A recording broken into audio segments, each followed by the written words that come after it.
The sound of Timmy's footsteps overhead pulled Larry back from the precipice of memory.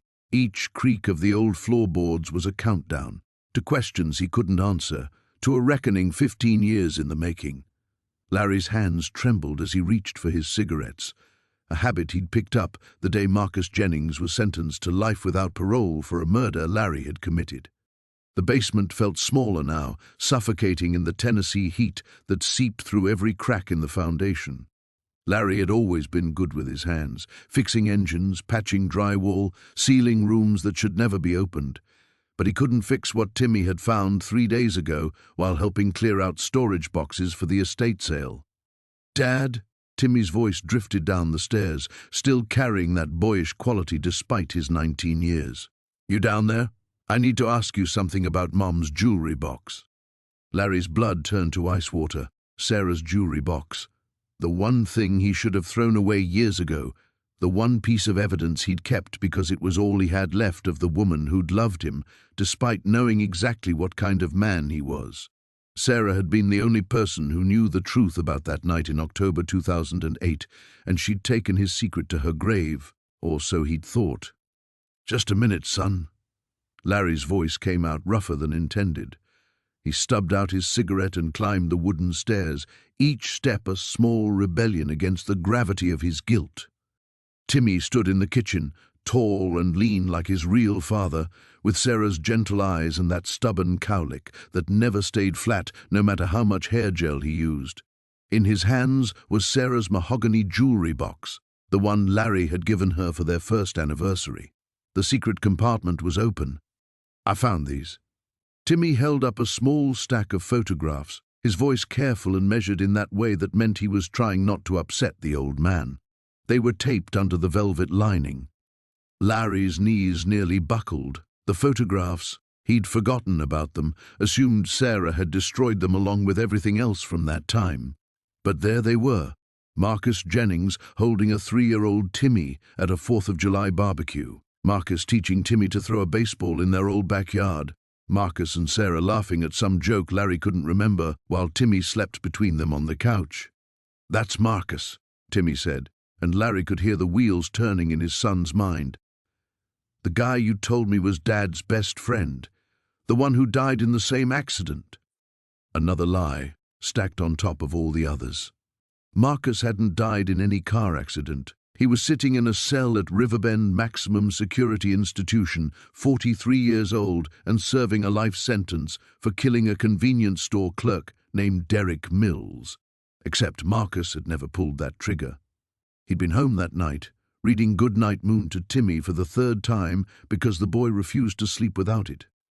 Larry had been the one behind the counter of Mills' Stop and Go at 11:47 p.m., desperate for money to pay for Sarah's experimental cancer treatments.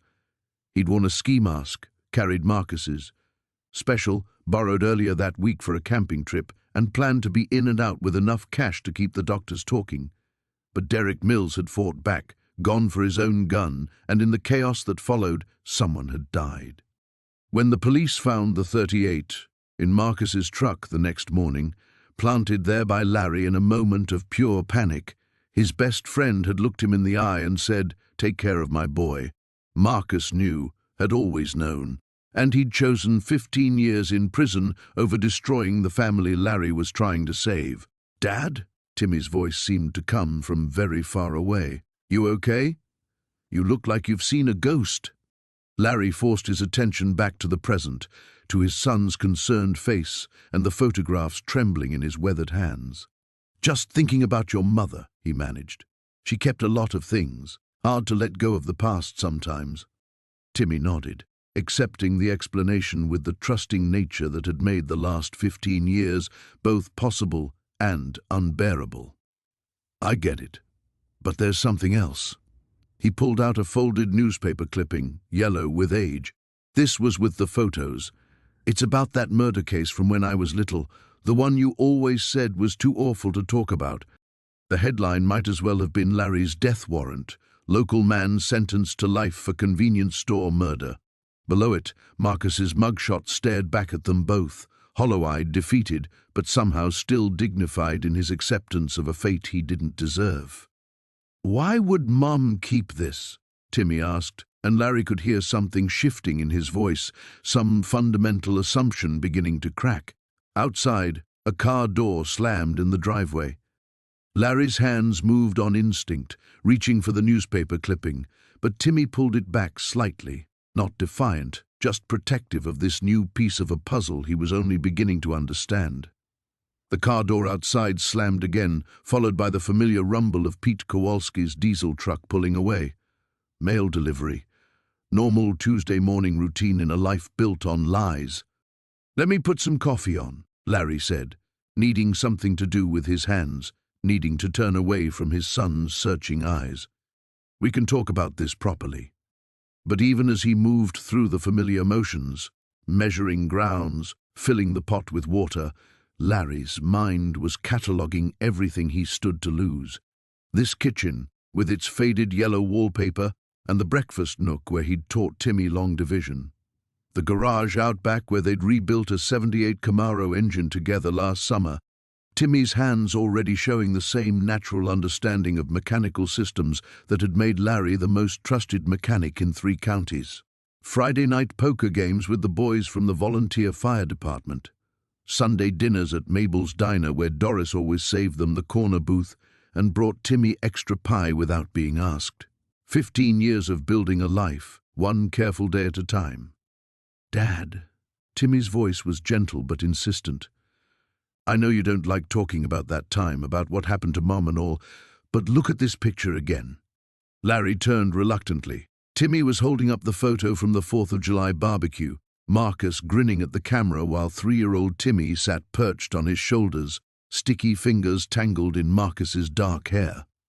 "He doesn't look like just your friend," Timmy continued. "The way he's holding me, the way Mom is looking at him in the other pictures. It's like—" He trailed off, but Larry could see him working toward a conclusion that would shatter everything.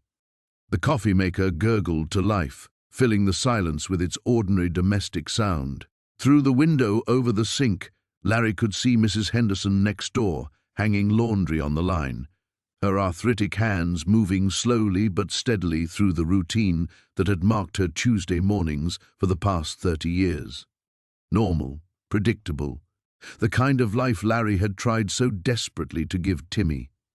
"Your mother loved Marcus," Larry said carefully, each word chosen like a surgeon selecting instruments. "He was family to us. That's why she kept those pictures."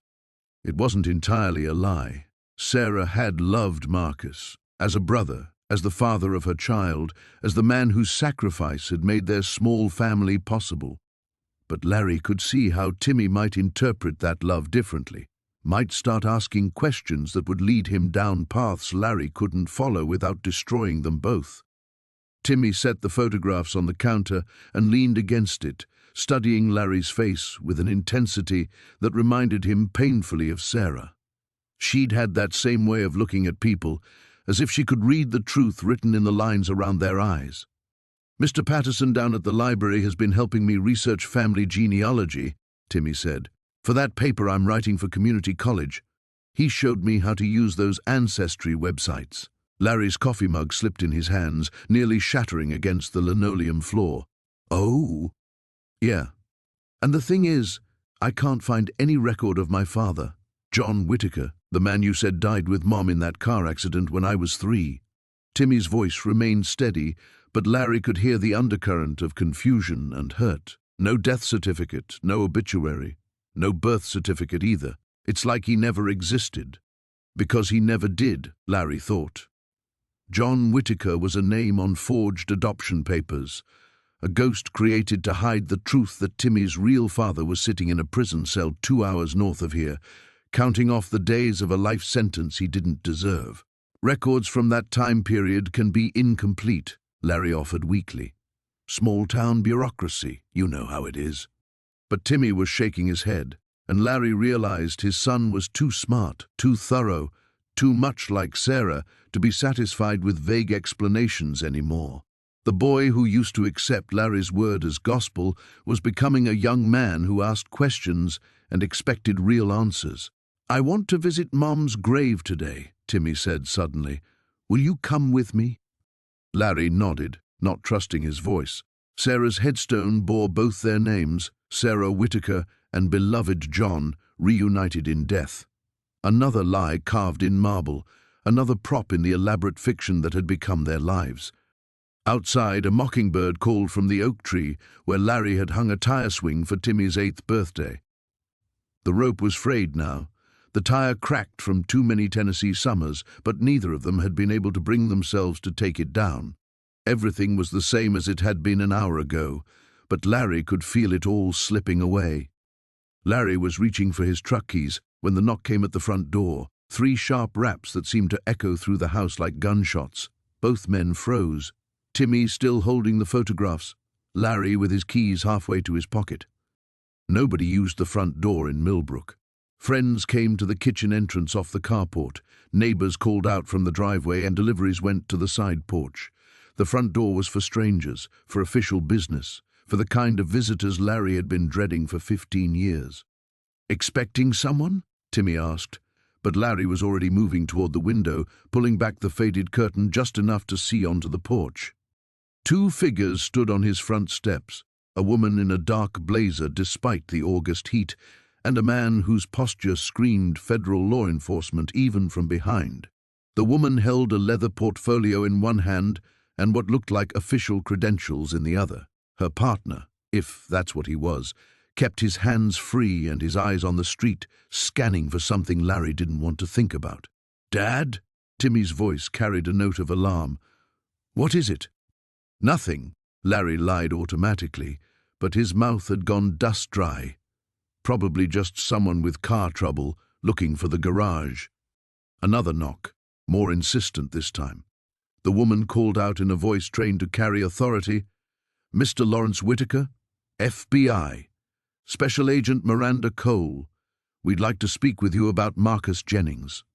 The photograph slipped from Timmy's fingers, scattering across the linoleum like fallen leaves. Marcus grinning at a barbecue. Marcus teaching a 3-year-old to throw a baseball. Marcus, who should have been forgotten by now, buried under 15 years of careful silence. "Why would the FBI want to talk about Marcus?" Timmy whispered. But Larry could see the wheels turning in his son's mind, connecting dots that would form a picture neither of them wanted to see. Larry's hands were shaking as he smoothed down his shirt, buying time he didn't have. Through the thin walls he could hear Agent Cole's partner speaking in low tones, probably calling for backup, probably confirming they had the right address. The house suddenly felt like a trap, all exits monitored, all escape routes cut off. "Mr. Whittaker?" The woman's voice again, patient but implacable. "We know you're home. Your truck's in the driveway, and Mrs. Henderson next door saw you this morning. We just want to talk." Of course they'd already canvassed the neighbors. Of course they'd done their homework. Larry thought about Mrs. Henderson hanging her Tuesday laundry, probably watching every movement from behind her kitchen curtains, ready to provide a full report of comings and goings. In a town like Millbrook, privacy was an illusion. Everyone knew everyone else's business, except for the secrets that mattered most. "I don't understand," Timmy said, and there was something breaking in his voice, some fundamental trust beginning to crack. "Marcus died years ago. Why would they—" "Marcus isn't dead." The words came out of Larry's mouth before he could stop them. 15 years of careful deception crumbling in an instant. "He's at Riverbend, serving life." Timmy stared at him as if he'd started speaking a foreign language. "What do you mean, serving life? You said he died in the same accident as my parents. You said—" "I said a lot of things." Larry could hear his own voice from a distance, as if someone else was speaking. Not all of them were true. The knocking stopped. In the silence that followed, Larry could hear his own heartbeat, could hear the tick of the kitchen clock that Sarah had bought at a yard sale 12 years ago, could hear the mockingbird still calling from the oak tree where Timmy's childhood swing hung like a monument to simpler times. "Mr. Whittaker, we can do this the easy way or the hard way," Agent Cole called out. "But we are going to talk. New evidence has come to light regarding the Derek Mills murder case. Evidence that suggests Marcus Jennings may not have acted alone." Timmy's face had gone pale. his mother's gentle eyes now wide with a confusion that was rapidly turning to betrayal. "Dad, what is she talking about? What murder case? What evidence?" Larry looked at his son, the boy he'd raised, the young man who called him Dad, the child who'd never known his real father was serving time for a crime Larry had committed. Everything he'd built, everything he'd protected, everything he'd sacrificed 15 years to preserve was dissolving like sugar in rain. Outside, a car door slammed, backup arriving, or maybe just another neighbor drawn by the commotion. Either way, Larry was running out of time to make a choice that would determine not just his own fate, but Timmy's future as well. He could open the door and face whatever Agent Cole had come to tell him. Or he could grab Timmy and run, leave everything behind, start over somewhere else with new names and new lies. But looking at his son's face, Larry realized there was nowhere left to run. Larry's hand hovered 6 inches from the doorknob, frozen between confession and catastrophe. Through the peephole, Agent Cole stood patient as death itself, her credentials still visible in her manicured fingers. Behind him, he could hear Timmy's ragged breathing, could feel the weight of his son's stare boring holes through his back. "Just walk away," a voice in Larry's head whispered. "Back door, through the woods. Take Timmy and disappear like you should have 15 years ago." But his legs wouldn't move. His calloused hands, so steady when threading a bolt or adjusting a carburetor, trembled like autumn leaves. Because running meant admitting everything, not just to the FBI, but to the boy who'd called him Dad for 15 years. Running meant watching Timmy's world collapse in real time, meant destroying the last innocent thing in Larry's corrupted life. "Dad!" Timmy's voice cracked on the word. "What evidence? What aren't you telling me?" Larry closed his eyes, and suddenly he was back in that convenience store parking lot. Marcus's. Heavy in his hands, Derek Mills's blood spreading across linoleum that probably hadn't been mopped in weeks. He could smell the stale coffee and cigarettes, could hear the surveillance camera humming in the corner, the camera he'd somehow missed in his desperation. 15 years later, and that humming sound still visited him in dreams. "Mr. Whittaker?" Agent Cole's voice carried the kind of patience that came with absolute certainty. She wasn't going anywhere. None of them were. The kitchen clock ticked toward 10:30 a.m. In 2 hours, Larry was supposed to meet Bill Henderson about overhauling the transmission in his Silverado. Tomorrow, he'd promised to help Timmy move the last of Sarah's furniture to storage. This weekend, they were planning to drive up to Gatlinburg, maybe do some fishing, maybe talk about Timmy's plans for transferring to a 4-year college. All of it built on lies. All of it about to turn to ash. "I need to know what's happening," Timmy said.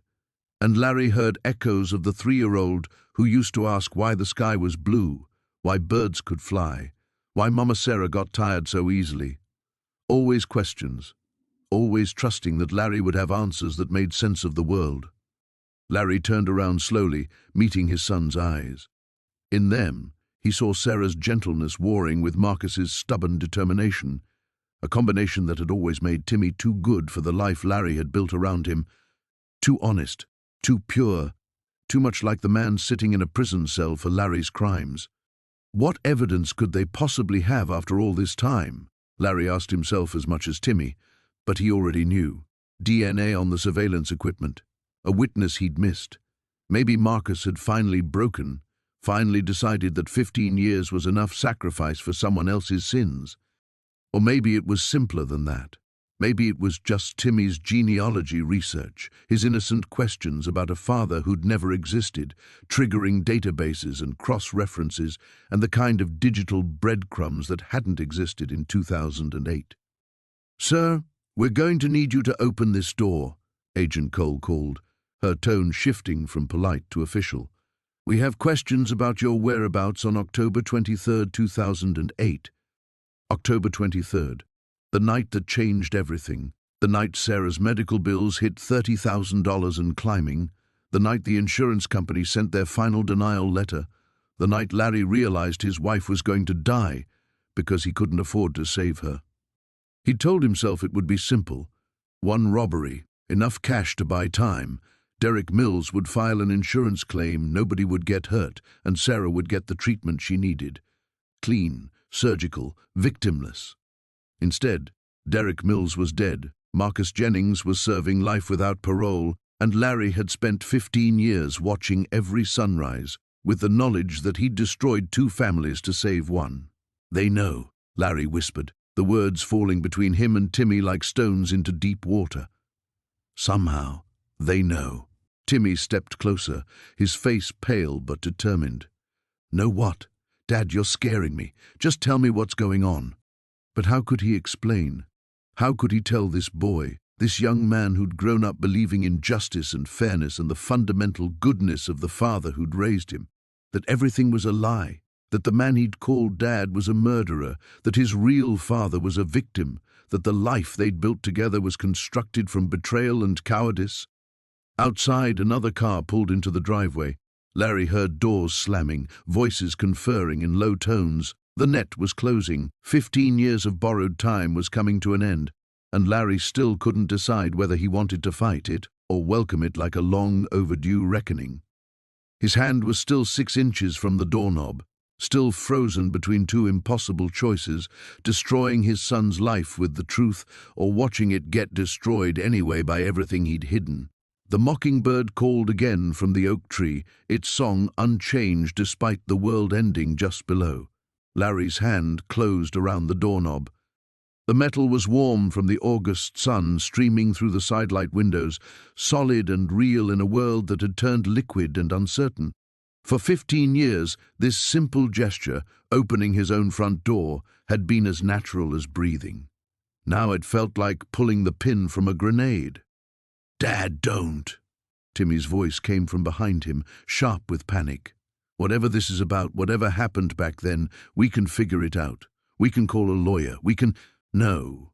Larry turned the knob and felt the latch give way with a soft click that seemed to echo through eternity. "We can't." The door swung open, and Agent Cole stepped into view fully. Mid-40s, steel-grey eyes that missed nothing, the kind of professional composure that came from delivering bad news as a career. Her partner hung back on the porch steps, hand resting casually near his jacket in a way that wasn't casual at all. "Mr. Whittaker."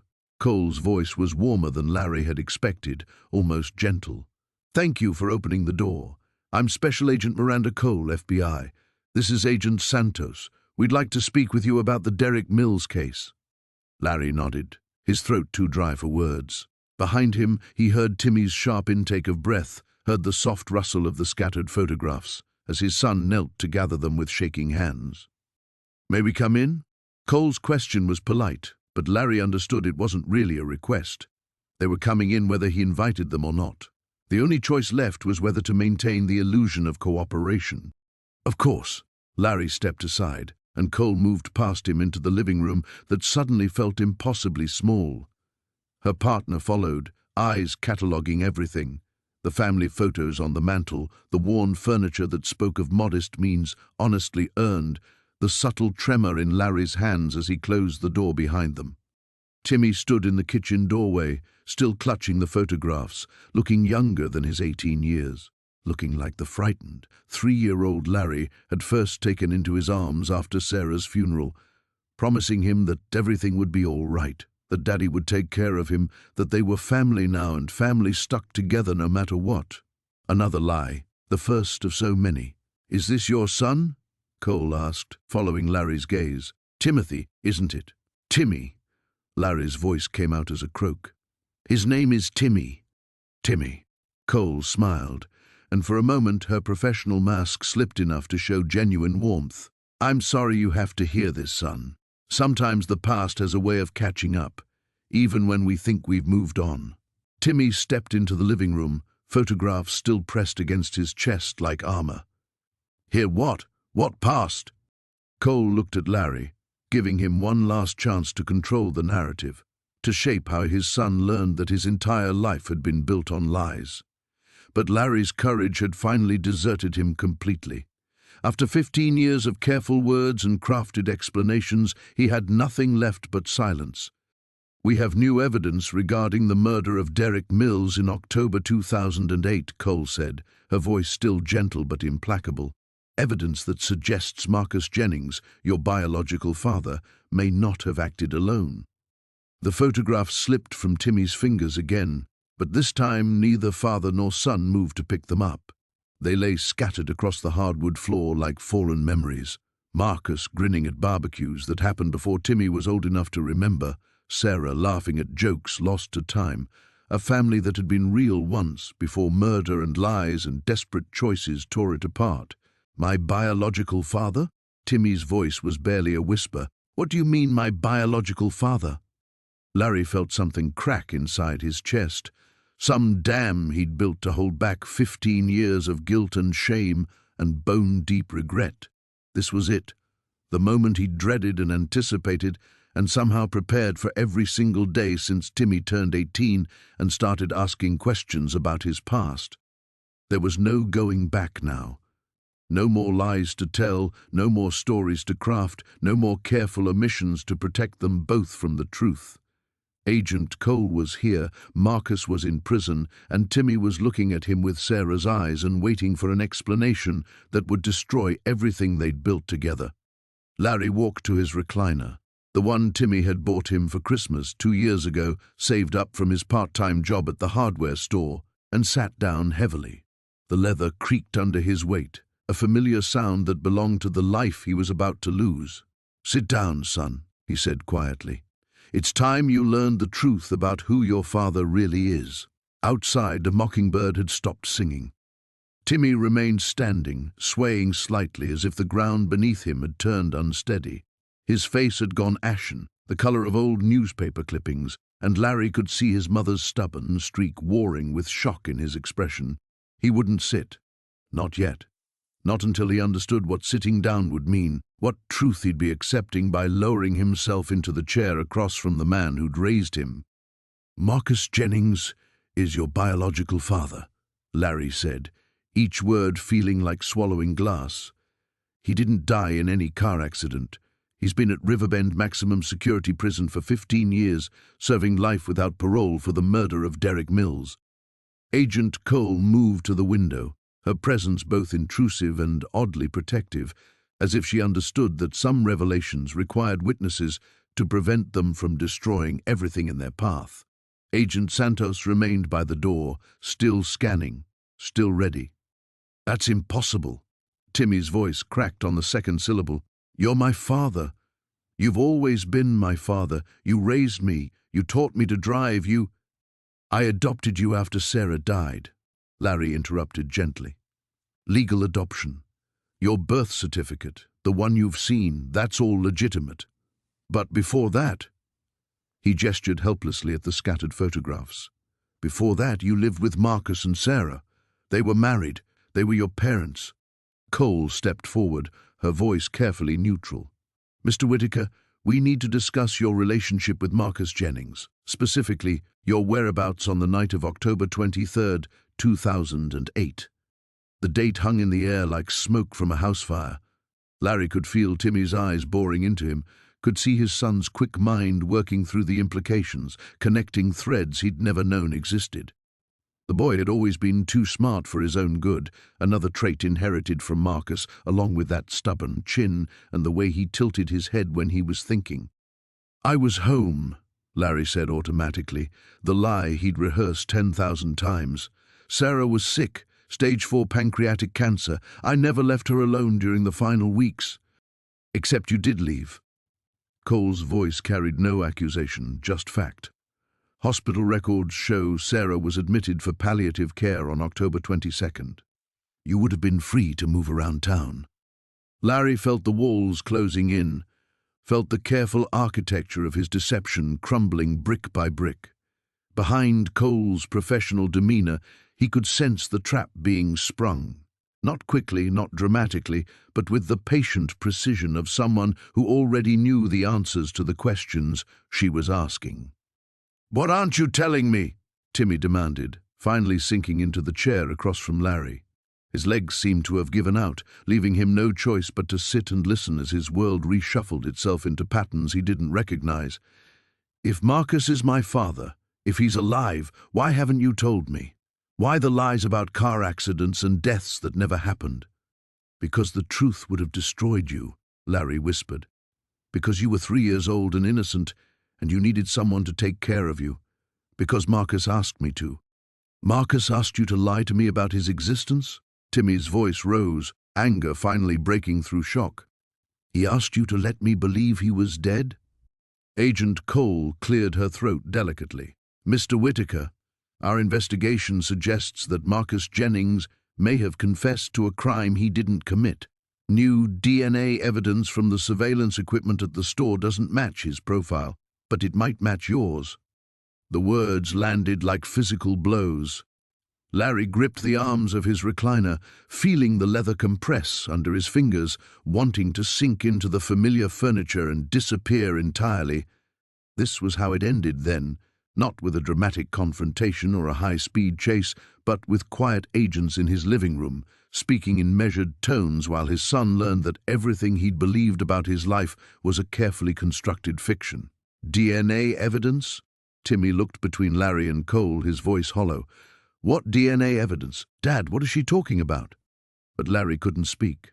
The confession that had been building in his chest for 15 years seemed lodged in his throat, too large to swallow, too terrible to voice. He thought about Marcus in his cell, aging year by year while paying for Larry's crime. He thought about Sarah's medical bills, still sitting in a folder upstairs, marked paid in full in red ink that might as well have been blood. He thought about Timmy at 3, asking where Daddy Marcus had gone, accepting Larry's gentle lies because children trusted the adults who fed them and read them bedtime stories and promised everything would be all right. Agent Santos spoke for the first time, his voice cutting through the suffocating silence. Sir, we're going to need you to come with us for questioning. Voluntarily for now, but we do need to talk. Outside, Mrs. Henderson's wind chimes sang in the August breeze, a sound that belonged to the life Larry was about to lose forever. Larry's hands released the recliner arms slowly, leaving damp impressions in the worn leather. The gesture felt monumental. The last time he might sit in this chair as a free man, the last moment before everything he'd built crumbled completely. How long do I have? He asked Agent Cole, surprised by the steadiness in his own voice. To do what, sir? To explain. Larry's eyes found Timmy's face, saw his son's features rearranging themselves as understanding dawned. To tell him everything before you take me away. Cole exchanged glances with her partner. We can give you a few minutes, but we do need to move this along, Mr. Whittaker. There are procedures. Dad! Timmy's voice cut through the agent's words like a blade. Did you kill someone? The question hung between them, simple and devastating.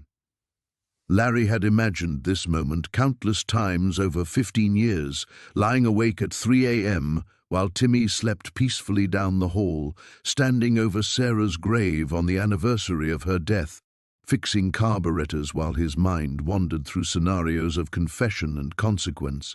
But he'd never imagined it happening like this, with federal agents as witnesses and his son's entire identity dissolving in real time.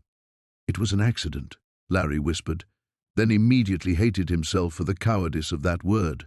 No, that's not true. Nothing about that night was an accident except Derek Mills ending up dead. Timmy's face went through a series of micro-expressions, confusion, disbelief, horror, something that might have been relief that his father was finally telling the truth. You robbed that store, the one Marcus is in prison for.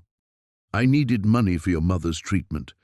The insurance company had cut us off. The experimental therapy cost more than I made in 3 years, and Sarah was dying while I counted pennies. Larry's voice grew stronger, not with conviction but with exhaustion. 15 years of carrying this weight had worn him down to nothing. Marcus was my best friend. He had a key to my house, knew where I kept the .38, knew I was desperate. When the police found his prints on the gun, you let him take the fall. Timmy's words weren't a question. He confessed before I could stop him, said he'd done it, said he was protecting his family the only way he knew how. By the time I understood what was happening, he was already in custody, already telling them he'd acted alone. Agent Cole shifted by the window, her professional composure showing its first cracks. Even she seemed affected by watching a family destroy itself in real time. "He had priors," Larry continued, the words pouring out now like water through a broken dam. "Drug possession from when he was 19. The prosecutor said it showed a pattern. I had no record, steady job, dying wife. They believed him when he confessed because it fit their narrative. So you let him rot in prison." Timmy stood abruptly, pacing to the mantel where their family photos seemed to mock the conversation happening below them. "You let my real father—" "I tried to visit him," Larry said desperately. 6 months after the trial, I drove to Riverbend. I was going to confess, going to fix it, but he wouldn't see me. Sent word through the guards that I should take care of you and never come back." Timmy spun around, eyes blazing with Marcus's temper. "Because he thought you were being a good friend, because he didn't know you were the one who actually pulled that trigger." "Your mother was dying," Larry said quietly. "You were 3 years old. Marcus made his choice, and I made mine. I chose to take care of the family he left behind." "Built on lies," Timmy shot back. "Everything. Every birthday, every Christmas, every time you signed a report card, or taught me to drive, or said you loved me, all of it was built on letting an innocent man sacrifice himself for your crime." The accusation hit Larry like a physical blow, but he couldn't deny its truth. Everything good in his life, Timmy's respect, the town's regard, his own ability to sleep at night, had been purchased with Marcus's freedom. Agent Santos cleared his throat. "Sir, we really do need to—" "I know." Larry pushed himself up from the recliner, his joints protesting after sitting rigid with tension. "Timmy, I want you to call Bill Henderson when we're gone. Tell him to close the shop for a few days. And call your Aunt Linda in Knoxville. You shouldn't be alone right now." Timmy stared at him, tears finally breaking free. 15 years. He's been in there for 15 years because of you." "Because of me," Larry agreed. "And I'll spend whatever years I have left trying to make it right." As Agent Cole moved toward the door, Larry took one last look around the living room, where he'd raised another man's son, where he'd built a life on the foundation of the worst thing he'd ever done. Outside, Mrs. Henderson's wind chimes fell silent. The silence stretched like a held breath as Agent Cole opened the front door, letting in the oppressive August heat that made the air shimmer like water. Larry's legs felt disconnected from his body as he took the first step toward the threshold, toward the end of everything he'd known for 15 years. "Wait!" Timmy's voice cracked like a whip. "Just wait." Everyone froze. Larry with one foot on the porch, Cole halfway through the doorway, Santos reaching for his radio. The mockingbird outside chose that moment to resume its song, oblivious to the human drama unfolding below. "I want to see him," Timmy said, his voice raw with emotion. "Marcus, my father, before you arrest Larry, before this becomes about lawyers and trials and whatever happens next, I want to see the man who's been in prison for something he didn't do." Agent Cole frowned. "Son, that's not really how this works. There are protocols." 15 years, Timmy interrupted, stepping closer. "He's been locked up for 15 years while I grew up believing he was dead. Don't you think I have the right to look him in the eye, to tell him that someone finally knows the truth?" Larry felt something collapse inside his chest. The boy, his son, Marcus's son, what did blood matter now, was standing straighter than Larry had seen him in weeks. The confused teenager was gone, replaced by someone harder, someone who'd learned in the space of 10 minutes that the world was built on lies and was determined to start carving out truth wherever he could find it. "I don't think that's a good idea, Timmy," Larry said quietly. "This is hard enough without—" "Without what?" Timmy whirled on him, eyes blazing. "Without facing the man whose life you stole? Without looking at the father you convinced me was dead?" His voice climbed toward hysteria. "I've been mourning a ghost, Larry. I've been visiting Sarah's grave and talking to her about missing a father who was sitting in a cell 2 hours away this whole time." Agent Cole stepped back into the room, her professional mask slipping to show something almost maternal. "Timmy!" I understand you're angry, but prison visits require advanced scheduling, background checks. It could take weeks to arrange. Then I'll wait. Timmy's jaw set in a line Larry recognized, the same stubborn determination Marcus had shown when he'd made up his mind about something. I'll wait however long it takes, but I won't let you drag Larry away until I know my father understands what really happened that night. Agent Santos cleared his throat. Ma'am, we really should. Give me 1 minute, Cole said, then pulled out her phone and stepped onto the porch. Larry watched through the screen door as she made her call, speaking in low tones to someone on the other end. The summer heat pressed against the house like a living thing, and somewhere in the distance he could hear the sound of normal life continuing. Lawn mowers, children playing, the ice cream truck making its afternoon rounds through neighborhoods where families weren't falling apart in real time. This is my fault, Larry said into the silence. All of it. The robbery, Marcus taking the fall, you growing up without knowing your real father. I was so scared of losing Sarah, and then so scared of losing you, that I kept making the wrong choice over and over again. Timmy turned away from him, staring at the family photos on the mantel. These pictures, are any of them real, or is this whole house just another lie? The love is real, Larry whispered. Whatever else I've done, whatever lies I've told, the way I feel about you, that's the only true thing I have left. It's not enough. Timmy's words were quiet but final. Love built on lies isn't love at all, it's just another kind of prison. Agent Cole returned, tucking her phone away. I spoke with the warden at Riverbend. He's willing to arrange an expedited visit for tomorrow morning, given the circumstances. But Mr. Whittaker, you'll need to come with us now. We can't delay the arrest any longer. Larry nodded, understanding that his time had finally run out. 15 years of borrowed freedom, of raising another man's son, of pretending he was anything other than a murderer who'd let his best friend pay the price for his crimes. It was ending exactly as it should have ended the night Derek Mills died, with him in handcuffs, facing the consequences of what he'd done. Timmy, he said, reaching for his son one last time. But Timmy stepped away, his face a mask of pain and betrayal that would haunt Larry's dreams for whatever years he had left. Don't. Agent Santos produced the handcuffs with practiced efficiency, and Larry extended his hands without being asked. The metal was surprisingly warm against his wrists, heated by the August sun streaming through the windows of the home he'd never see again. Outside, Mrs. Henderson's wind chimes began to sing again, marking time that no longer belonged to him. The dark moment. The handcuffs clicked shut with a sound that seemed to echo through the house like a gunshot. Larry stared down at his shackled hands, the same hands that had taught Timmy to tie his shoes, fixed 1,000 broken toys, held him through nightmares about the father he believed was dead. Now they were bound, marking the end of everything. Larry Whittaker, Agent Santos said in his measured, professional tone, you're under arrest for the murder of Derek Mills. You have the right to remain silent. The Miranda warning faded into white noise as Larry watched Timmy collapse into the recliner, his face buried in his hands.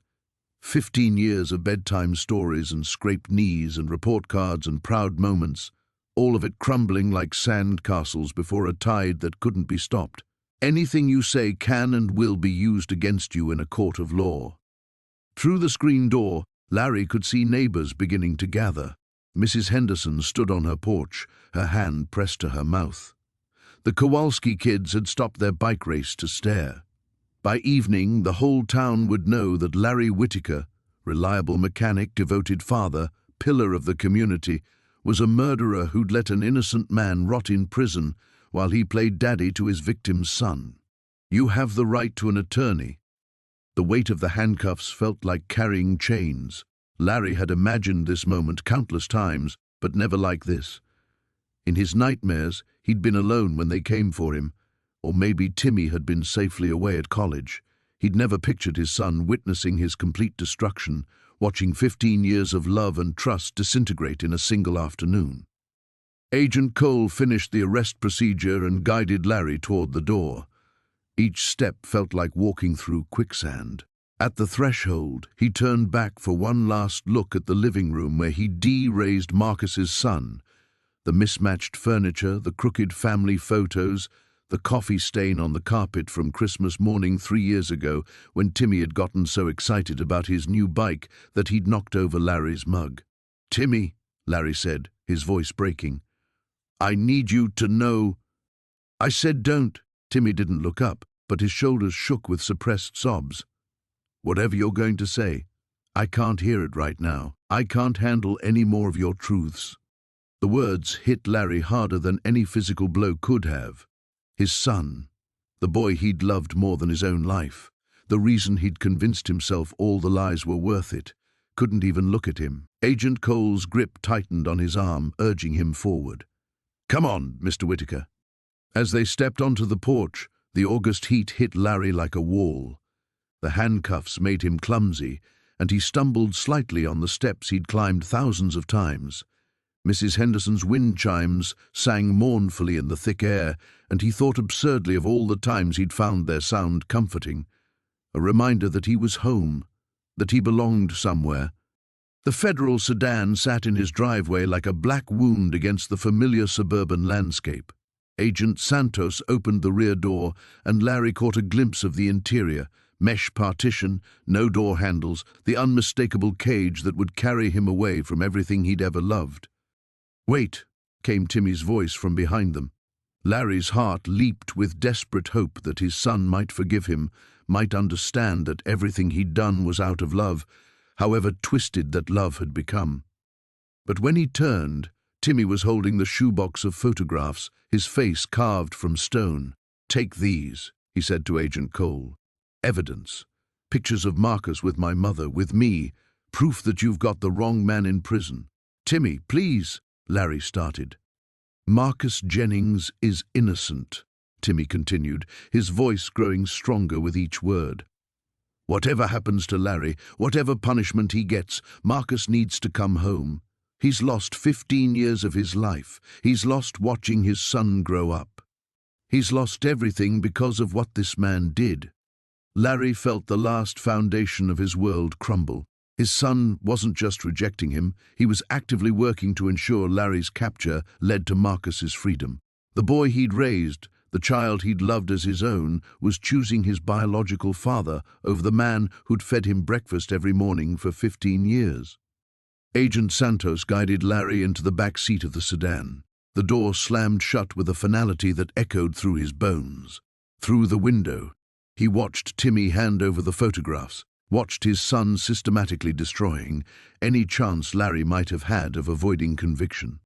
As the car pulled away from 1247 Maple Street, Larry saw Timmy standing in the front yard, surrounded by gathering neighbors, no longer looking like a confused teenager, but like a young man who'd found his purpose in ensuring justice was finally served. The house Larry would never see again disappeared behind a stand of kudzu, wrapped oak trees, taking with it every good thing he'd ever known. The federal holding cell in Nashville smelled of disinfectant and despair, a scent Larry was already growing accustomed to as he sat on the narrow bunk, staring at his hands. Without the calluses and motor oil stains, they looked like a stranger's hands, pale, soft, belonging to someone who'd never built anything real in his life. The booking process had stripped away more than his personal effects. It had peeled back the carefully constructed identity of Larry Whittaker, dependable mechanic and devoted father, leaving only the raw truth underneath. He'd killed Derek Mills. Everything else, the love, the sacrifice, the 15 years of raising Timmy, was just elaborate justification for that single, unforgivable act. A guard approached the cell, keys jangling. "Whittaker, your lawyer's here." Larry looked up, confused. "I haven't called anyone yet. Public Defender's Office sent someone. Consider it your lucky day." The interview room was sterile white, furnished with a metal table bolted to the floor and chairs that had seen better decades. A woman in her 40s sat waiting, thin and sharp-eyed, with the kind of exhausted competence that came from defending lost causes. "Mr. Whittaker, I'm Janet Morrison, Public Defender. I've been assigned your case." She opened a thick folder revealing crime scene photos that made Larry's stomach lurch. "I need to ask you some questions about the night Derek Mills died." Larry studied the photographs. The convenience store's interior, the chalk outline, the blood spatter that had haunted his dreams for 15 years. Seeing it again, spread across the table in clinical detail, brought back the smell of motor oil on his clothes, the weight of the gun in his shaking hand, the sound Derek Mills made when he hit the floor. "I killed him," Larry said quietly. "Marcus Jennings has been in prison for 15 years for something I did." Morrison's pen stopped moving across her legal pad. "Mr. Whittaker, I need you to think very carefully about what you're saying. The prosecution will argue. The prosecution will be right." Larry leaned forward, studying the crime scene photos with new eyes. For 15 years, he'd remembered that night as a desperate act by a man trying to save his dying wife. Looking at the evidence now, he saw something different. "I went into that store planning to rob it. I brought a gun. I knew exactly what I was doing." Morrison frowned. "Your son told the FBI you needed money for your wife's medical treatment.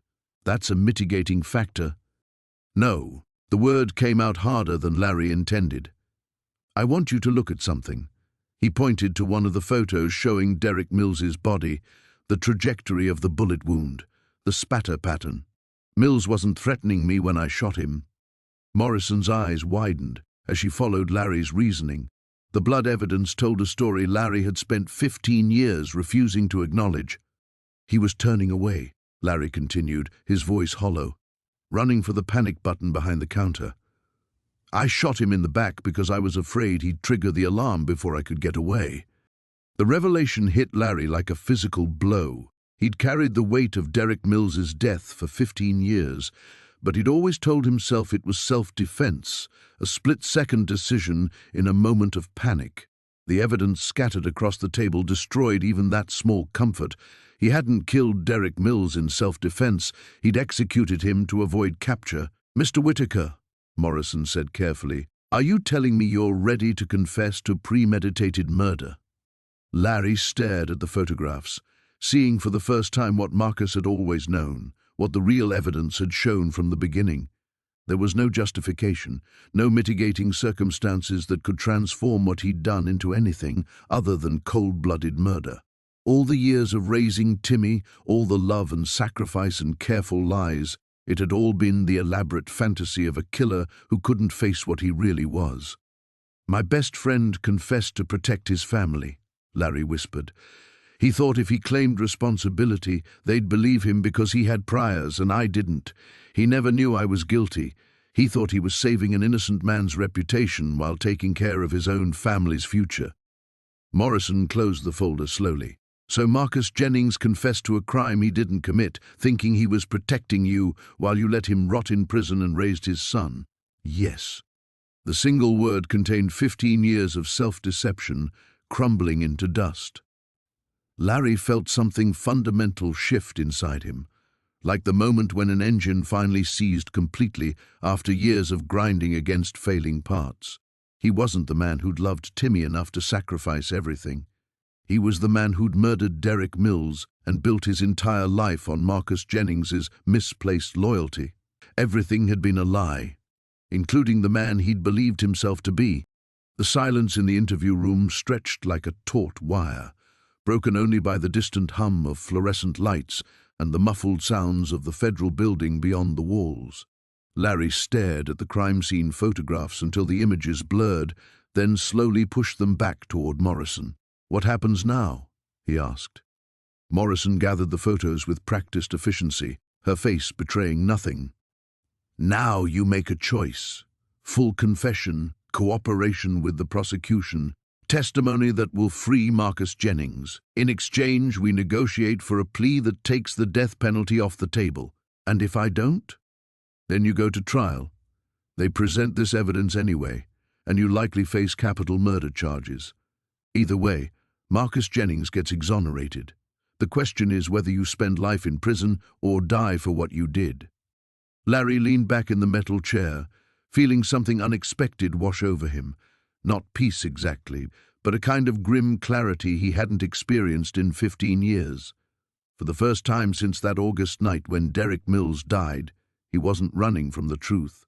The weight of constant deception, the exhausting effort of maintaining his false identity, the crushing guilt of watching Marcus rot in prison, all of it was finally lifting. "I want to make a statement," he said. "Full confession, every detail. I want Marcus's conviction overturned as quickly as possible." Morrison nodded, unsurprised. "I'll contact the prosecutor. But Larry, can I call you Larry? You need to understand what you're giving up. Timmy will testify against you. Your confession will be public record. Every detail of what you did, how you let Marcus take the fall, how you raised his son while he sat in prison, it's all going to come out." "Good." The word surprised Larry with its firmness. Timmy deserves to know who his father really is, and Marcus deserves to have the world know he's innocent. "This isn't just about making amends," Morrison warned. "The prosecution will paint you as a monster who murdered a man and then stole his best friend's life. They'll argue you compounded one evil act with 15 years of additional cruelty. Public sentiment won't be on your side."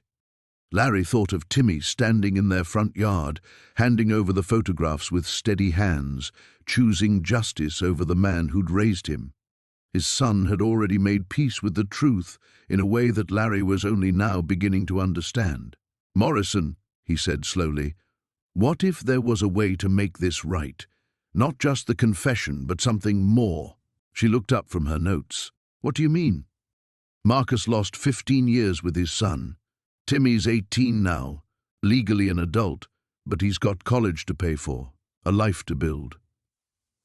Sarah and I had some savings, insurance policies. The house is paid off." Larry's voice gained strength as the idea took shape. "What if I signed everything over to them? Every asset, every penny, reparations for what I stole?" Morrison's pen stopped moving. "That's actually not a bad idea. It won't reduce your sentence, but it might influence how the case is presented. Shows genuine remorse rather than just trying to save your own skin." "I don't want to save my skin," Larry said, and realized he meant it completely. "I want to do the one thing I should have done 15 years ago, tell the truth and face the consequences." For the first time since he'd been arrested, Larry felt like he was thinking clearly. The Larry Whittaker who'd murdered Derek Mills and built his life on Marcus's sacrifice was finally dead. What remained was something raw but more honest. A man who'd done terrible things but was finally ready to own them completely. "There's something else," he said. "I want to write a letter to Marcus, to explain what really happened that night, why he confessed, what I should have told him years ago." Morrison made another note.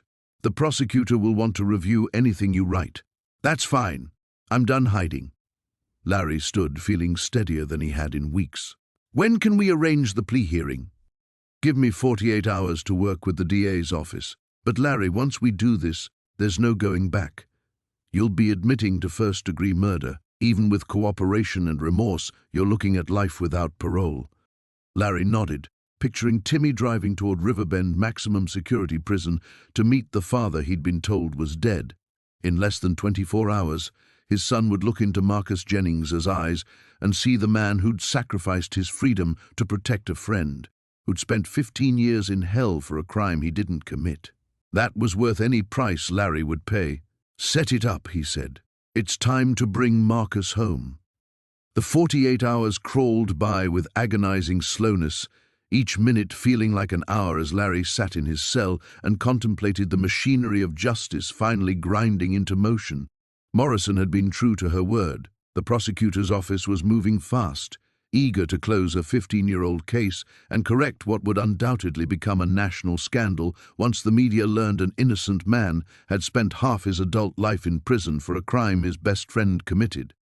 Larry had written the letter to Marcus 3 times before settling on words that felt inadequate but honest.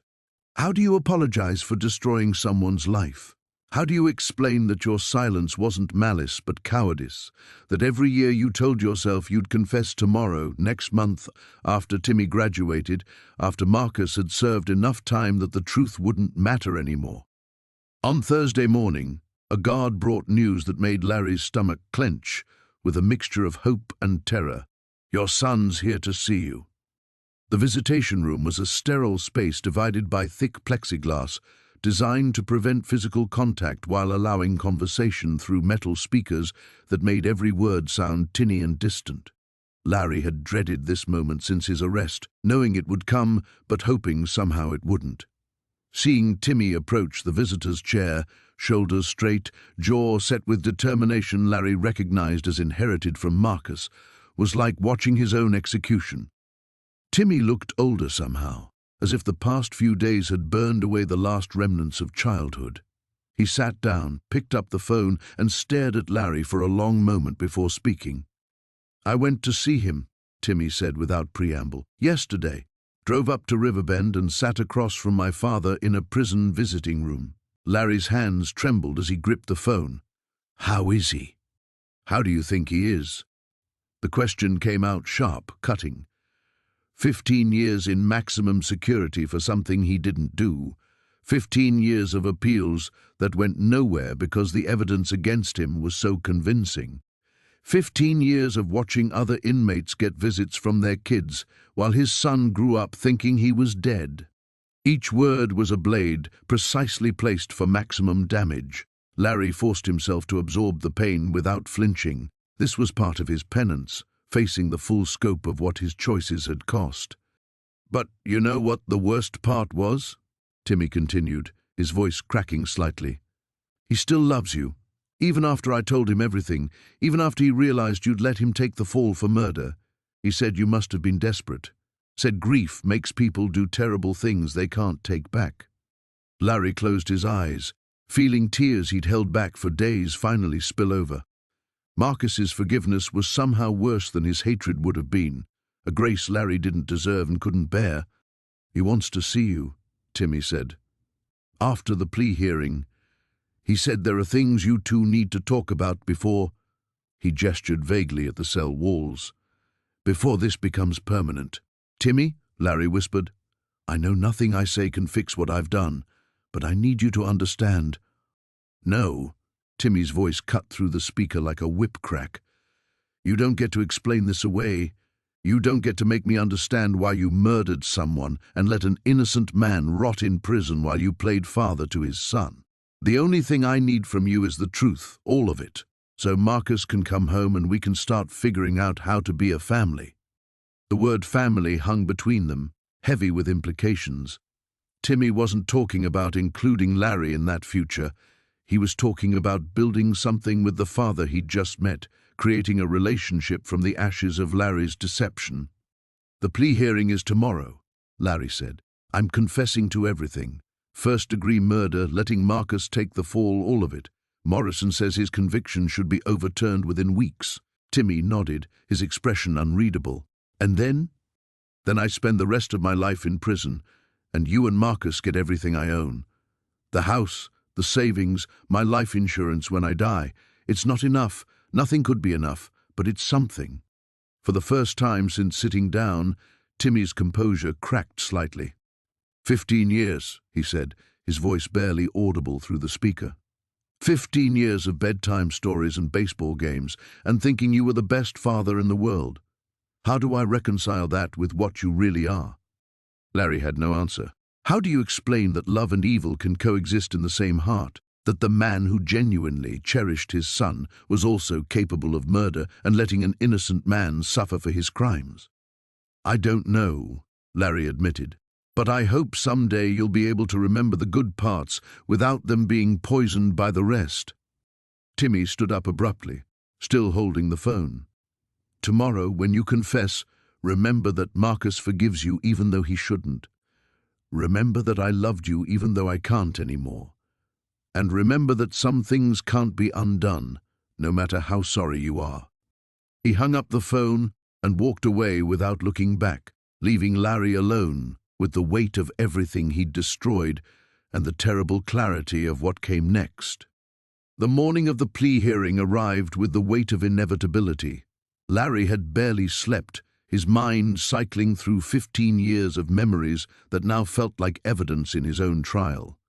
Every birthday cake he'd baked for Timmy, every scraped knee he'd bandaged, Every proud moment at baseball games, all of it built on the foundation of Marcus Jennings sitting alone in a prison cell, paying for Larry's crime.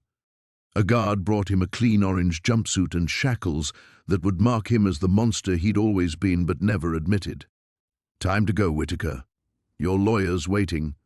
The courthouse steps were crowded with reporters, their cameras tracking Larry's shuffling progress from the transport van to the building's entrance. Somewhere in that crowd, he knew Timmy was watching, along with family members of Derek Mills, who'd waited 15 years for justice. The weight of their collective gaze pressed down on him like a physical force.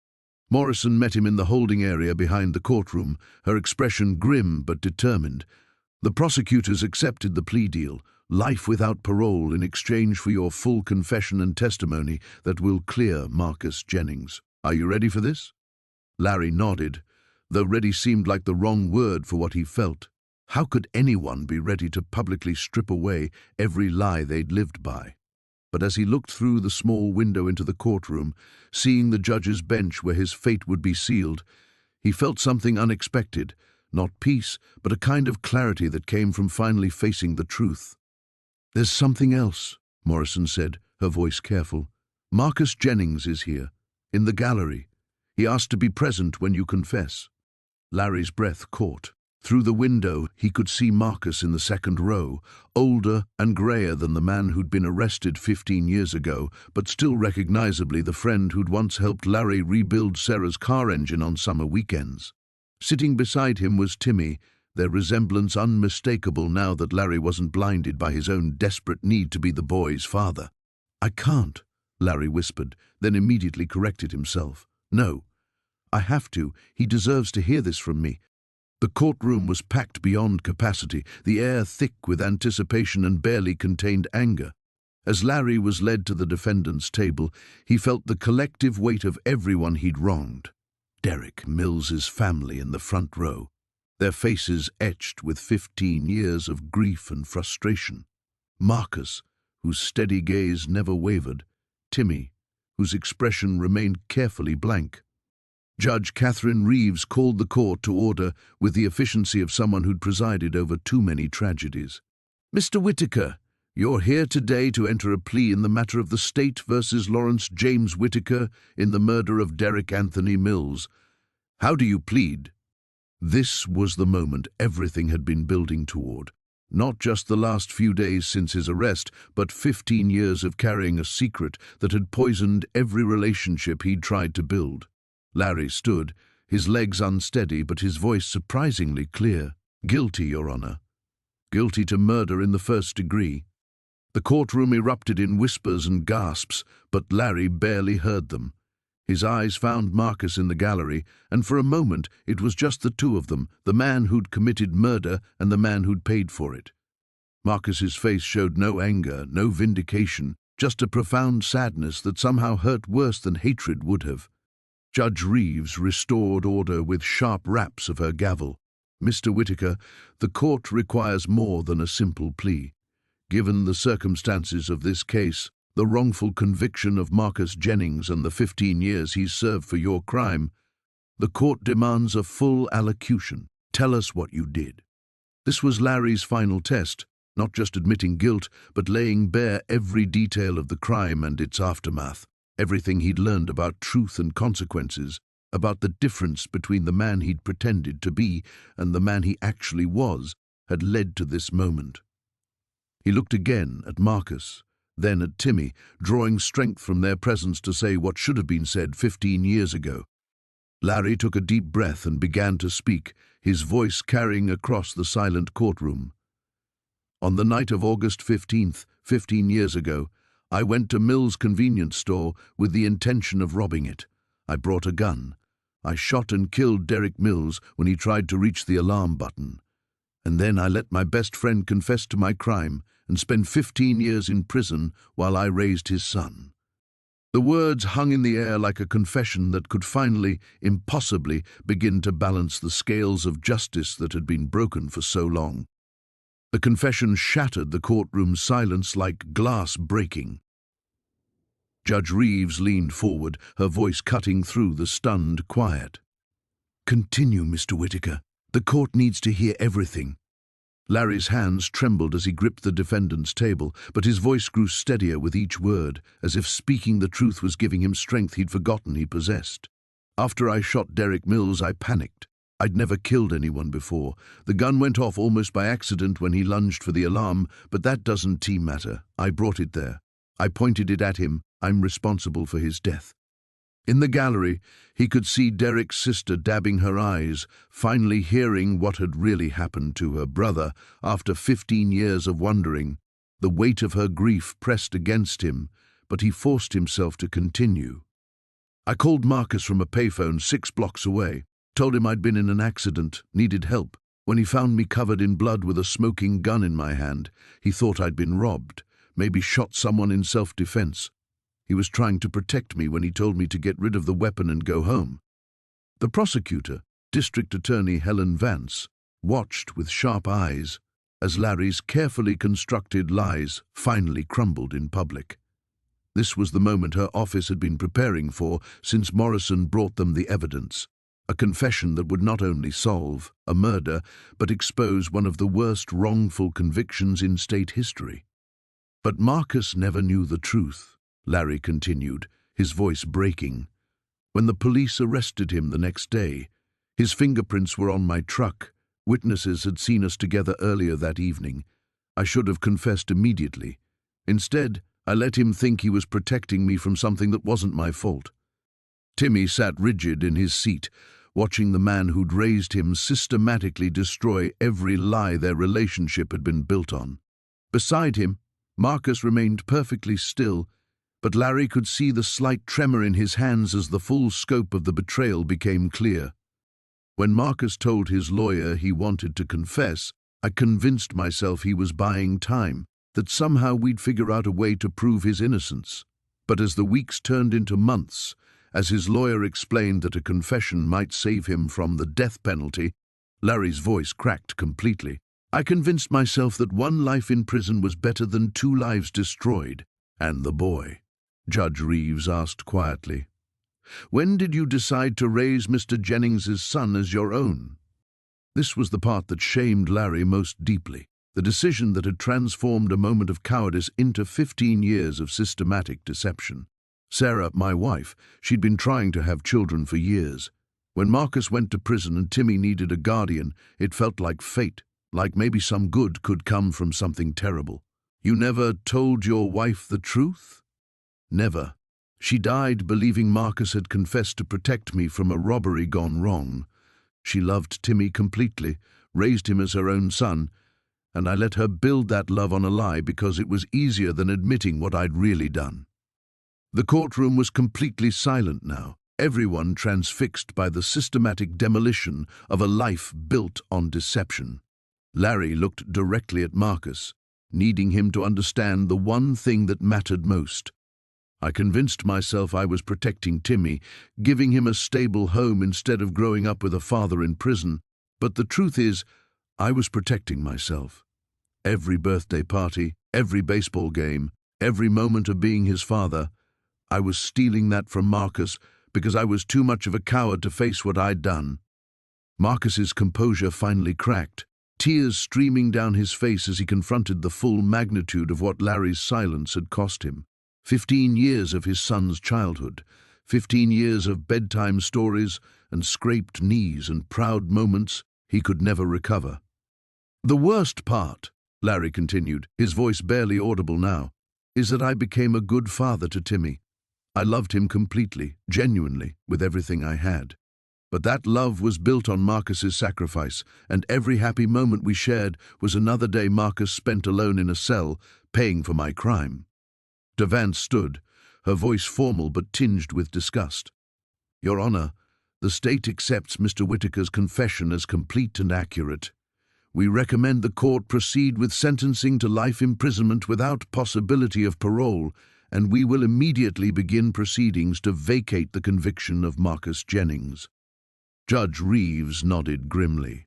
Mr. Whittaker, do you understand that by this confession you are admitting to first-degree murder and 15 years of allowing an innocent man to suffer for your crime? Larry looked one final time at Marcus and Timmy, seeing the father and son who would now have to build a relationship from the ruins of his deception. "Yes, Your Honor, I understand completely." The gavel came down with the sound of justice finally, impossibly, being served. The gavel's echo faded, but Larry remained standing, his legs shaking as the finality of what he'd just done settled over the courtroom. Life without parole. He would die in prison, but Marcus would go free. Timmy would have his real father back. The arithmetic of justice had finally balanced, even if the cost was everything Larry had ever loved. "Mr. Whittaker," Judge Reeves said, her voice softer now that the formal proceedings had concluded, "do you have anything else you wish to say before sentencing?" Larry turned toward the gallery, his eyes finding Marcus and Timmy in the sea of faces. This was his last chance to speak to them as anything other than a convicted murderer, his final opportunity to say what should have been said 15 years ago. "I know I have no right to ask for forgiveness," Larry began, his voice carrying across the silent courtroom. "What I did to Derek Mills was inexcusable. What I did to Marcus was unforgivable. But there's something I need both of you to know." He looked directly at Timmy, seeing the boy he'd raised reflected in features that belonged to another man. "Every story I told you about being proud of you was true. Every birthday, every scraped knee I bandaged, every time I said I loved you, that wasn't part of the lie. That was the most honest thing about me." Timmy's carefully maintained composure cracked, tears streaming down his face as he struggled with the impossible contradiction of loving someone who had destroyed so many lives. "But I also need you to understand," Larry continued, his gaze shifting to Marcus, "that giving you up was the greatest sacrifice I could make for the wrong reasons. I stole 15 years of your son's life from you, and I gave him 15 years of love that should have been yours. I can't undo that. I can't give you back his childhood or his first words or teaching him to ride a bike." Marcus stood slowly, his movement drawing every eye in the courtroom. For a moment, Larry thought his former best friend might speak, might finally release the anger that had been building for 15 years. Instead, Marcus simply nodded once, not forgiveness, but acknowledgement that some truths were too large for words. "The sacrifice I'm making now," Larry said, his voice growing stronger, "giving up my freedom, my life, my relationship with Timmy, it's not noble. It's just finally paying what I've owed since the night I pulled that trigger. But if there's any meaning in it, let it be this: you two deserve a chance to be father and son without the shadow of my crimes." Devance approached the bench with a folder thick with legal documents. "Your Honor, we've prepared the paperwork to expedite Mr. Jennings' release. Given the extraordinary circumstances and Mr. Whittaker's full confession, we see no reason to delay justice any further." The word justice hung in the air like a prayer finally answered. Larry watched as Marcus absorbed the reality that his nightmare was truly ending, that he would walk out of this courtroom a free man for the first time in 15 years. The weight of that freedom, purchased with Larry's confession, settled over them all like a benediction. "There's one more thing," Larry said, pulling a folded piece of paper from his pocket. Morrison had helped him prepare it during their final meeting that morning. "I've signed over everything I own to Marcus and Timmy. The house, my savings, my life insurance policy. It's not enough. Nothing could be enough, but it's something to build on." Judge Reeves accepted the document, scanning its contents with practiced efficiency. "The court acknowledges Mr. Whittaker's restitution. Mr. Jennings, you're free to go. All charges against you will be formally dismissed within the week." The moment stretched like a held breath as Marcus rose from his seat and walked slowly toward the defendant's table. The courtroom watched in stunned silence as the wrongly convicted man approached his betrayer, 15 years of anguish and loss carved into every line of his face. They stood separated by the wooden barrier, two men whose friendship had been destroyed by murder and lies, now facing each other across the wreckage of their shared past. Marcus's voice, when he finally spoke, was barely audible but carried the weight of absolute truth. "I forgive you, Larry. Not because you deserve it, but because my son needs to see what forgiveness looks like." Larry's knees buckled, the full weight of grace he'd never earned nearly bringing him to the floor. Behind Marcus, Timmy stood too, his face a war between love and betrayal, between the father who'd raised him and the father he was just beginning to know. The guards approached to escort Larry away, but he held up one hand, needing these final words more than he'd ever needed anything. Take care of each other. Build something beautiful from what I destroyed. And remember that some kinds of love survive even the worst betrayal. The shackles closed around his wrists with the sound of a door finally closing on 15 years of lies. The courtroom remained frozen in the aftermath, as if the weight of what had just transpired was too heavy for immediate movement.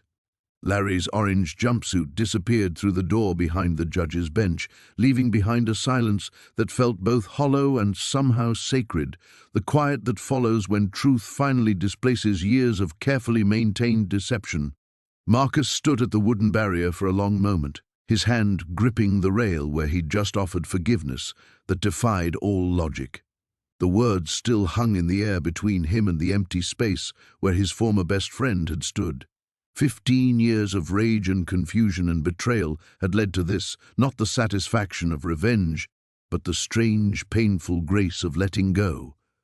Timmy approached slowly, his 17-year-old frame seeming suddenly smaller in the vast courtroom. He stopped beside the man who was his biological father, both of them staring at the door through which Larry had vanished. Neither spoke, but something passed between them, a recognition that they were now bound together not just by blood, but by the shared wreckage of loving someone who had built their world on a foundation of lies. Is it over? Timmy's voice was barely a whisper, the question carrying layers of meaning neither of them was ready to fully unpack. The legal proceedings were finished, but the emotional aftermath stretched ahead of them like an unmapped territory. Marcus turned to study his son's face, really study it, for the first time without the barrier of Larry's deception standing between them. He saw Sarah's gentle eyes, his own stubborn jawline, and something else entirely, the particular kind of strength that comes from surviving the destruction of everything you thought you knew about yourself. The trial's over, Marcus said carefully. But us figuring out how to be father and son, that's just beginning.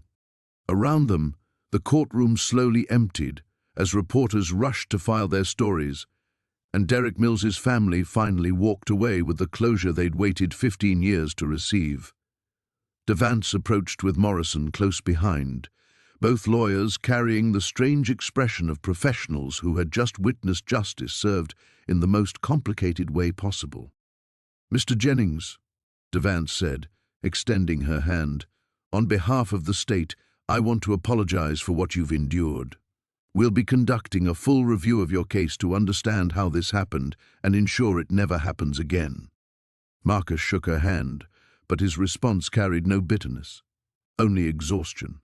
15 years is a long time to hate someone. I'm too tired for anger anymore. I just want to know my son. Morrison gathered her papers, then paused.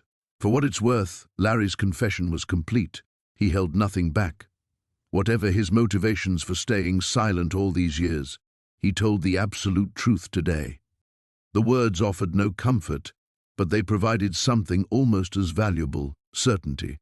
After 15 years of questions and half-truths and devastating silence, they finally knew exactly what had happened in Mill's convenience store and in all the days that followed. As the lawyers departed, father and son found themselves alone in the emptying courtroom. The late afternoon sunlight slanted through tall windows, casting long shadows across the wooden pews where their lives had just been fundamentally reshaped by the power of finally spoken truth. I don't know how to do this, Timmy said, his voice cracking with the strain of too many emotions held in check. I loved him. I still love him, even after everything. Does that make me terrible? Marcus felt something break open in his chest, not pain but a different kind of recognition. This boy had lost a father today too, regardless of blood or legal definitions. Larry's crimes didn't erase 15 years of birthday cakes and bedtime stories and genuine affection. No, Marcus said firmly. It makes you human, Larry raised you with real love, even if that love was built on lies. You don't have to choose between loving him and accepting me. Hearts are bigger than that." They walked together toward the courthouse exit, each step carrying them further from the legal resolution toward the much harder work of building something new from the fragments Larry had left behind. The media circus waited outside, but for this moment they moved through the quiet hallway as simply as a father and son learning to navigate shared space. "The house Larry signed over," Timmy said as they reached the doors. "It's the only home I've ever known. But it's also where he hid all those newspaper clippings about your case. I don't know if I can live there anymore." Marcus stopped, studying his son's profile in the golden light streaming through the glass doors. "Then we'll figure out somewhere new. We've got time to decide everything, where to live, how to be family, what to do with all this freedom I forgot how to use." They pushed through the doors together, stepping into the Tennessee heat and the camera flashes and the bewildering reality of a future neither of them had imagined possible when the day began. Behind them, the courthouse stood as a monument to the strange justice of truth finally told, while ahead lay the infinitely more complex work of learning to love without lies. The media storm outside the courthouse felt like stepping into another world entirely. Camera flashes exploded around them as reporters surged forward, microphones thrust toward their faces like weapons. Marcus instinctively moved closer to Timmy, his body remembering 15 years of prison vigilance even as his mind struggled to process this new reality of freedom. "Mr. Jennings, how does it feel to be exonerated?" "Timmy, what's your reaction to learning Larry wasn't your biological father? Will you be pursuing a civil lawsuit against the state?" The questions came in a relentless barrage, but Marcus kept walking, one hand lightly touching Timmy's shoulder as they navigated through the crowd.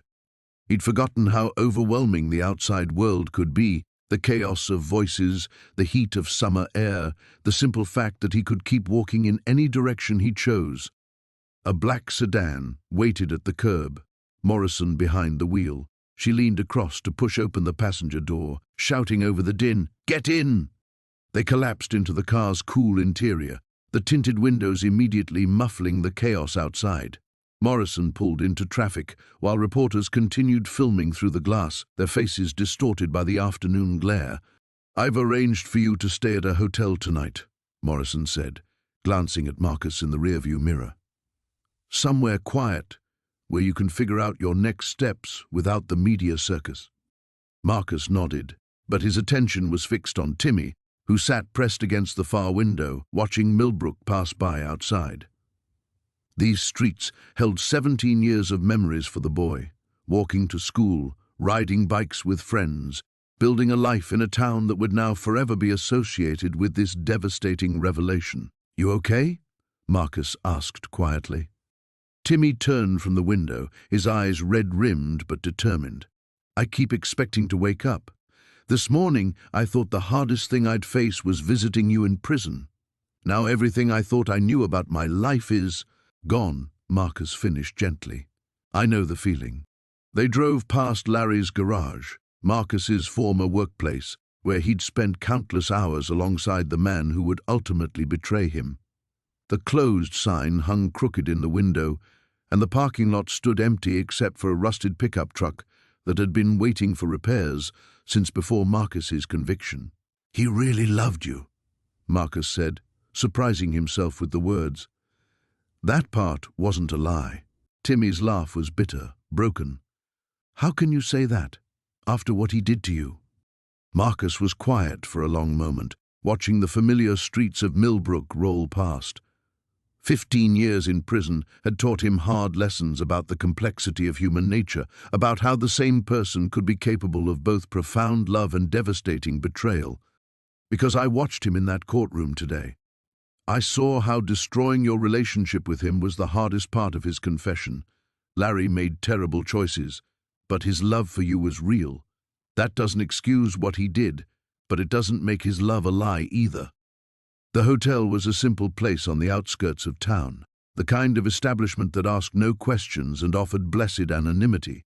Morrison had booked them adjoining rooms, understanding instinctively that they needed space to process while staying close enough to support each other. As they stood in the parking lot, Morrison handed Marcus an envelope thick with documents. Information about victim compensation programs, resources for wrongful conviction survivors, contact numbers for trauma counselors. You don't have to figure everything out today. Marcus took the envelope but didn't open it. The practical matters of rebuilding a life could wait. Right now, he needed to understand this strange new dynamic with his son, this boy who'd been shaped by his absence and Larry's presence in equal measure. In the hotel lobby, Marcus found himself paralyzed by simple choices. Coffee or water, elevator or stairs. 15 years of having every decision made for him had atrophied muscles he didn't even know he possessed. Timmy, noticing his hesitation, quietly pressed the elevator button. "Thank you," Marcus said, and meant it for more than just the small kindness. Their rooms were connected by a door that remained open as they settled into the surreal quiet. Through the window, Marcus could see the sun setting over Millbrook, painting the sky in shades of gold and amber. He'd watched this same sunset through prison windows for 15 years, never imagining he'd one day see it as a free man. Timmy appeared in the doorway between their rooms, holding his phone. People are already calling. Friends from school, neighbors who saw the news. I don't know what to tell them. Marcus set down the victim compensation paperwork and really looked at his son, this young man who'd been forced to carry adult burdens before he'd finished growing into himself. Tell them whatever feels true to you. We don't owe anyone explanations right now. What feels true? Timmy repeated slowly, as if testing the concept. I'm not sure I know what that means anymore. Outside, Millbrook continued its evening routine, unchanged by the revelation that had upended 2 lives and finally balanced the scales of justice. The new beginning. 6 months later, Marcus stood in the kitchen of their new apartment in Nashville, watching Timmy pour orange juice with the careful concentration he brought to everything these days. The morning light streamed through windows that faced east instead of the bars Marcus had grown accustomed to, and the simple act of choosing what to have for breakfast still felt like a small miracle. "You nervous about the interview?" Marcus asked, nodding toward the folder of college applications spread across their small dining table. Timmy shrugged, but Marcus had learned to read the subtle signs of anxiety in his son's movements, the way his shoulders tensed, how he gripped the juice carton just a little too tightly. "It's Vanderbilt. Of course I'm nervous." They'd left Millbrook in September, after spending the summer navigating the strange new geography of being father and son.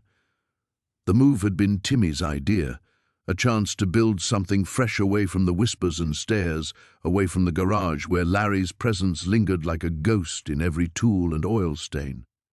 Marcus had used part of the victim compensation settlement to buy this modest 2-bedroom apartment near the university.